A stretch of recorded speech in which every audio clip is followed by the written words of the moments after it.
Algebraic expressions. Algebraic expression मतलब अगर जैसे ये एक एक्सप्रेशन है तो इसमें क्या है, एक्स वाई जैसे वेरिएबल्स यूज हुआ है, तो एक्स वाई जेड इन सबको, या फिर A B C P Q R इस तरह के अल्फाबेट्स को बोला जाता है वेरिएबल्स, और जो नंबर्स होता है उसको बोलते हैं कॉन्स्टेंट्स। टर्म्स क्या होता है, तो अगर ये एक एक्सप्रेशन है तो इसका 3 पार्ट दिख रहा है, तो टर्म्स आर, जैसे एक टर्म ये हुआ 2x²y, कॉमा दूसरा टर्म क्या होगा उसका साइन के साथ -5x, और थर्ड टर्म है 6। तो इस एक्सप्रेशन में 3 टर्म है। अगर ये एक एक्सप्रेशन लिखा हुआ है तो इसमें 2 टर्म है, तो टर्म्स अगर एक है तो उसको बोलते हैं मोनोमियल। सपोज 3a ये एक एक्सप्रेशन है। अगर 2 टर्म है तो उसको बोलते हैं बाइनोमियल, जैसे ये 2 टर्म है। ट्राइनोमियल मतलब 3 टर्म, ये इस तरह से होता है। क्वाड्रिनोमियल मतलब अगर 4 टर्म है, कोई एक एक्सप्रेशन इस तरह का है सपोज, तो ये रहा 4 टर्म 1 2 3 और 4, तो ये होगा क्वाड्रिनोमियल। और अगर बहुत सारा है, जनरली एक से ज़्यादा होता है अगर, तो उसको बोलते हैं पॉलिनोमियल। तो इस एक्सप्रेशन को जैसे 2x + y लिखा है, इसको हम बाइनोमियल भी बोल सकते हैं और पॉलिनोमियल भी बोल सकते हैं। तो मोनोमियल को छोड़ के बाकी सारा पॉलिनोमियल के अंडर में आता है। तो ये समझ में आ गया टर्म्स क्या है, टर्म्स के बेसिस पे एक्सप्रेशन को कैसे नाम देते हैं। लेकिन टर्म्स कुछ कुछ लाइक भी होता है और कुछ कुछ अनलाइक भी होता है। सपोज ये एक एक्सप्रेशन लिखा हुआ है,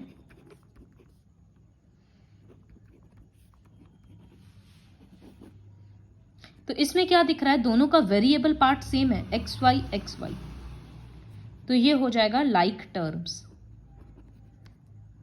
तो ऐसे देखने से लग रहा है कि यहां तो 4 टर्म है तो ये क्वाड्रिनोमियल होगा, लेकिन ये दोनों टर्म सेम है, बस सामने का कोएफिशिएंट नंबर अलग है, तो इसको हम लोग एक ही मानेंगे। तो फिर 1 2 और इन दोनों को मिलाकर 3 टर्म्स हो रहा है, तो ये ट्राइनोमियल होता है। इसी तरह से अगर टर्म्स का वेरिएबल सेम नहीं है, सपोज ये और ये, तो ये अनलाइक टर्म्स होगा। नेक्स्ट कंसेप्ट है कोएफिशिएंट, ये भी आता है शायद ऑलरेडी।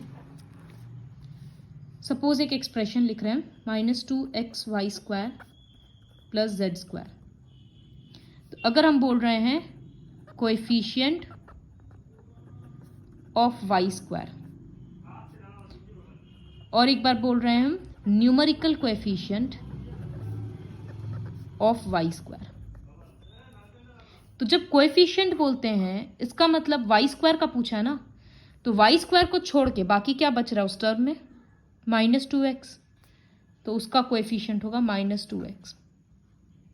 लेकिन अगर न्यूमेरिकल कोएफिशिएंट बोल रहे हैं तो इसका मतलब सिर्फ नंबर क्या है, -2, तो वो हो जाएगा -2। इसी तरह से अगर हम बोलेंगे x का कोएफिशिएंट लिखो, तो यहां लिखेंगे कोएफिशिएंट ऑफ x, तो x छोड़ के इस टर्म में क्या बच रहा है, इधर -2 और इधर y², तो वो हो जाएगा -2y²। और अगर न्यूमेरिकल कोएफिशिएंट बोलेंगे तो वो भी होगा -2। z² का कोएफिशिएंट बोलेंगे तो वो हो जाएगा 1, क्योंकि कुछ नहीं है तो 1 है। इस तरह से लिखा जाता है। तो यहां पर देखो कोएफिशिएंट समझ में आ गया, लाइक टर्म अनलाइक टर्म समझ में आ गया, टर्म्स समझ में आ गया, और ये सारा बताए। अब वर्कशीट शुरू करते हैं। तो फर्स्ट क्वेश्चन है like the terms, right the terms of the following expressions. तो 1 में लिखेंगे टर्म्स आर, एक क्या होगा 5x⁴, फिर क्या होगा साइन के साथ होगा तो -3x³, फिर एक में होगा 2x और एक होगा 7, प्लस तो लिखने का जरूरत नहीं है, तो कॉमा दे देकर लिखना है 2x और एक होगा 7। हो गया टर्म्स लिखना। इसी तरह से फर्स्ट क्वेश्चन होगा। सेकंड बोला है right the constant terms in the following expression. जैसे एक एक्सप्रेशन है, फोर्थ क्वेश्चन है 3x² - 5x - 3। तो इसमें कांस्टेंट टर्म क्या होगा? कांस्टेंट टर्म मतलब जिसके पास वेरिएबल नहीं है। तो इसके पास तो x² है, यहाँ भी x है, ये -3 है जो वेरिएबल फ्री है, तो कांस्टेंट टर्म होगा -3। इसी तरह से अगर कोई टर्म है p + q - 5/3, तो ये वाला होगा कांस्टेंट टर्म। जिसके पास वेरिएबल नहीं है वो कांस्टेंट टर्म है। तो सेकंड क्वेश्चन भी पूरा करना है। थर्ड क्वेश्चन है identify the monomial, binomial, trinomial, quadrinomial. देख के ही समझ में आएगा। यहाँ 2 टर्म है तो बाइनोमियल, यहाँ 1 टर्म है तो मोनोमियल। इस तरह से करना है। लेकिन ये जो 10th क्वेश्चन है, यहाँ 3a - 2a होने को तो दोनों 2 टर्म है, लेकिन दोनों लाइक टर्म है, तो ये बन जाएगा मोनोमियल। इस तरह से देख के करना है। क्वेश्चन 4 बोला write down the coefficient of x। तो सपोज हम क्वेश्चन 6 कर रहे हैं, एक्सप्रेशन लिखा हुआ है ये, x का कोएफिशिएंट लिखना है, न्यूमेरिकल कोएफिशिएंट नहीं है। न्यूमेरिकल होता तो सिर्फ नंबर लिख देते। कोएफिशिएंट मतलब x छोड़ के सिर्फ इस टर्म का देखना, 7 को नहीं लिखना है साथ में। तो x छोड़ के क्या बच रहा है? -5/9। तो स्टेटमेंट होगा coefficient of x is -5/9y। इस तरह से पूरा क्वेश्चन करना है, और अगर कुछ नहीं रहेगा तो 1 लिखा जाएगा। फिफ्थ क्वेश्चन है change the following algebraic expressions two statements. इस तरह का क्वेश्चंस काफी बार लीनियर इक्वेशन में भी किए हैं। जैसे अगर एक एक्सप्रेशन लिखा हुआ है x/y - 6, तो इसको स्टेटमेंट में क्या बोल सकते हैं? x divided by y subtracted, नहीं, 1 मिनट, हाँ लिख सकते हैं कि quotient of x and y, quotient of x divided by y subtracted from 6। फिर अगर ये है जैसे 3mn + 7, तो product thrice the product of m and n added to 7। इस तरह से बना सकते हैं, अलग अलग लैंग्वेज पे लिख सकते हैं। Sum of 7 and thrice the product of m and n, उस तरह से स्टेटमेंट्स बनाना है। x इंटू एक्स है तो लिख सकते हैं x multiplied by itself. Question number 6 में लाइक टर्म्स और अनलाइक टर्म्स को आइडेंटिफाई करना है। तो उसमें क्या करेंगे? सबसे पहले हम जो भी टर्म दिया हुआ है उसको इस तरह से लिख दिया। तो लाइक टर्म के लिए क्या करना है? हमको ब्रैकेट मतलब वेरिएबल को देखना है कि सेम है या नहीं है। तो यहाँ पर जैसे x और y है, x के साथ y² है, x² के साथ y है, तो एक्चुअली में यहाँ पर लाइक टर्म हो ही नहीं रहा, तो ये हो जाएगा अनलाइक टर्म्स।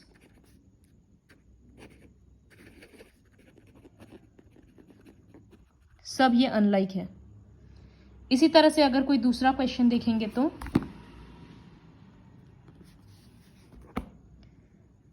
सपोज ये 5th क्वेश्चन, सब में AB² है, नंबर भले ही अलग हो, तो ये हो जाएगा लाइक टर्म्स, तीनों ही लाइक है।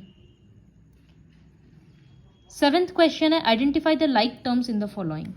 जैसे यहाँ पर बहुत सारा टर्म्स दे दिया है, सपोज 3x²z, दूसरा है -x², इस तरह से टर्म्स लिखा हुआ है। तो लाइक टर्म्स आर x² के साथ z है लेकिन यहाँ पर नहीं है, यहाँ x² के साथ y है और यहाँ भी x का स्क्वायर और y है, तो ये दोनों लाइक हो गया। तो यहाँ लिखेंगे like terms are -4x²y and -6yx²। Order matter नहीं करता है और नंबर मैटर नहीं करता है। तो इस तरह से 7th क्वेश्चन करना है, पूरा इसी तरह से लिख के करना है। क्वेश्चन 8 काफ़ी इजी है, वर्ड्स में दे दिया है, उसको एक्सप्रेशन में लाना है। जैसे sum of the squares of x and Y, तो स्क्वायर्स ऑफ एक्स मतलब एक्स स्क्वायर और वाई स्क्वायर दोनों को ऐड करेंगे, ये बन गया पहला एक्सप्रेशन। फिर जैसे थर्ड क्वेश्चन है 5 less than the product of x and y square, तो देन का मतलब भी फ्रॉम ही होता है, तो product of x and y square मतलब ये हो गया, और इससे 5 लेस करना है। तो इस तरह से क्वेश्चन 8 कंप्लीट करना है। Complete the whole worksheet with the help of this video.